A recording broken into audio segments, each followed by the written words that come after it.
কাছে জিজ্ঞেস করছি, মা তুমি বলো তোমার সন্তান তোমার কাছে কেমন ছিল?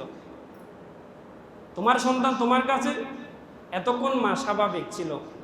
যখন বলে যে তোমার সাথে কিরূপ আচরণ করতো, নামাজ পড়ে, তসবিহ পড়ে, দান সদকা করে, সব ঠিক আছে, তুমি মায়ের কাছে তোমার সন্তানটা কেমন আমাকে একটু বলো। এতক্ষণ স্বাভাবিক থাকলেও যখন তুমি বলো, যখন বলেছে, ওই আলকামার মা নিজেকে ধৈর্য ধারণ করতে পারে নাই, অজান্তেই চোখ বেয়ে পানি ঝরছে, কান্না করছে, হাউ মাউ করে কান্না করতেছে। আমার নবীর আর বুঝতে বাকি রইল না, ও আলকামার মা তুমি কান্না করার সময় নাই, আমাকে বলো কেমন ছিল।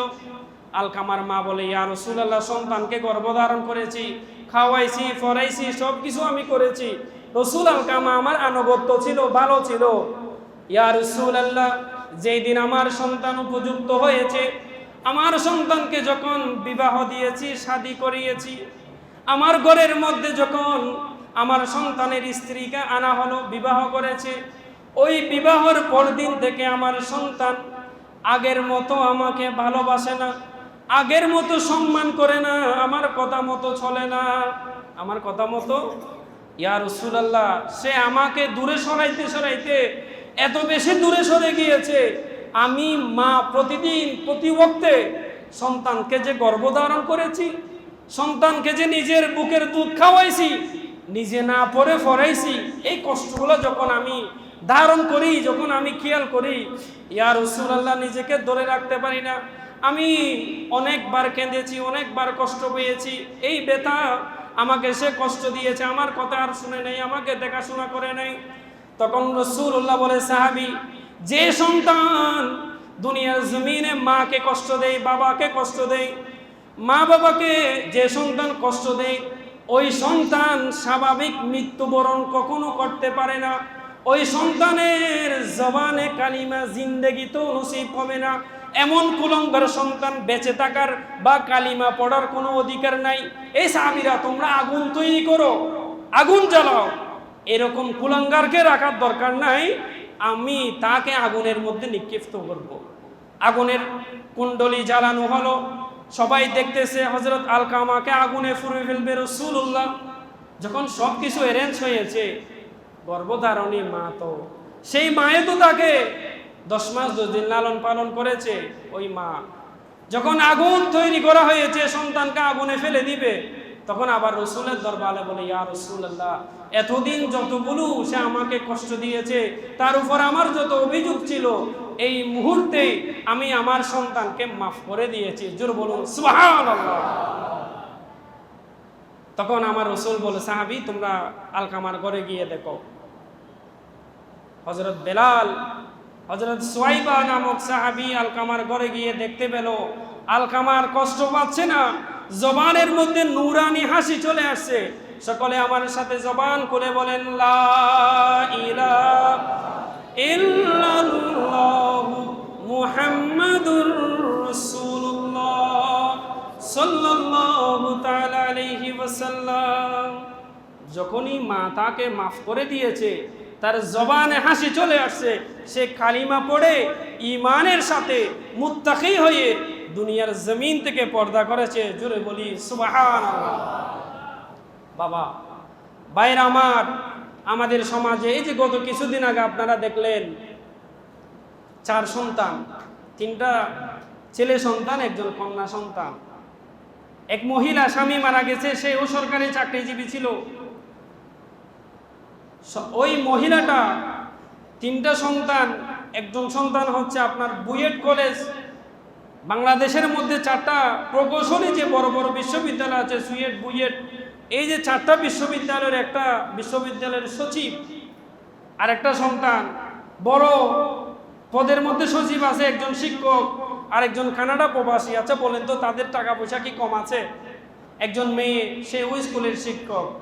তবে মাটা মারা গিয়ে 1 দিন 2 দিন নয়, 1 সপ্তাহ হয়ে পছন্দ ধরেছে, সন্তান জানে না। সন্তান, এজন্য মনে রাখবেন, যাদের সন্তান আছে, ছোটবেলায় সন্তান বড় হয়ে গেলে তখন আর বুঝাইতে পারবেন না। ফুট কাদা মাটি, এটা নরম থাকতে আপনি ফুতুল বানাবেন না ডেক্সি হাঁড়ি পাতিল বানাবেন, যেটাই বানাবেন সেটা বানানো যাবে। শক্ত হয়ে গেলে আপনি বানাইতে গেলে ভেঙে যাবে।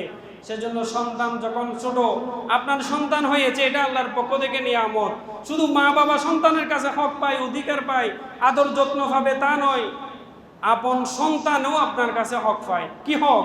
আপনি যখন শরীয়ত সম্মতভাবে আপনার সন্তান আল্লাহ নিয়ামত দিয়েছে, সেটা হোক পুরুষ সন্তান বা কন্যা সন্তান, তাকে যখন দুনিয়াতে আসা মাত্র তাকে পরিষ্কার পরিচ্ছন্ন করে তার কানের মধ্যে আজান একামত দিতে হবে, এটা সে মুসলমান হিসেবে হক পায়।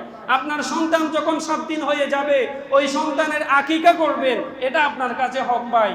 তবে আকিকার ব্যাপারে 7 দিনে করতে না পারলে আপনি 14 দিনে করেন, 21 দিনে করেন, বছরের মাথায় গিয়ে করেন, ও মৃত্যুবরণ করার আগে যদি আদায় করেন হয়ে যাবে। আকিকা করতে হবে। তারপর হচ্ছে যে তার একটি সুন্দর ইসলামিক নাম দিতে হবে। রাসূলুল্লাহ বলে, তোমার সন্তানকে তুমি যদি দামি বানাতে চাও, আবু হুরায়রার হাদিস, রাসূলুল্লাহ বলে তোমাদের সন্তানদেরকে 3টা বিষয়ের শিক্ষা দিবে। কয়টি বিষয়? রাসূলুল্লাহ বলে, হুব্বি নবীকুম, তোমার সন্তান তোমার কথা মানবে, নেককার হবে, ফরহেজগার হবে, মুত্তাকি হবে, ভালো হবে। তবে ভালো সন্তান হওয়ার জন্য ওই সন্তানকে হুব্বি নবীকুম, আমি রাসূলের প্রতি ভালোবাসার শিক্ষা দাও। ওয়া হুব্বে আহলে বাইতিহি, আমার আহলে বাইতের ভালোবাসার শিক্ষা দাও। ওয়া আলা কিরাআতিল কুরআন, সন্তানকে কোরআনের শিক্ষা দাও। আজকে এত অধঃপতন কেন? ওই যে 4 সন্তান, সবাই বড় বড় পদের মধ্যে আছে, লক্ষ কোটি টাকা রোজগার করে, তারপরেও মাটা মরে গেল, ফসে গেল, সন্তান জানে না। এমন কেন হলো? আমি বলবো না সবাইকে আমার মতো মোল্লা হাফেজ কারি বানাও, দরকার নাই। দুনিয়াতে চলতে হলে সবকিছু লাগবে। তবে আপনার সন্তানের নেককার হওয়ার জন্য, ভালো হওয়ার জন্য, সন্তানের কাছ থেকে কিছু পাওয়ার জন্য তাকে কোরআনের শিক্ষা দাও।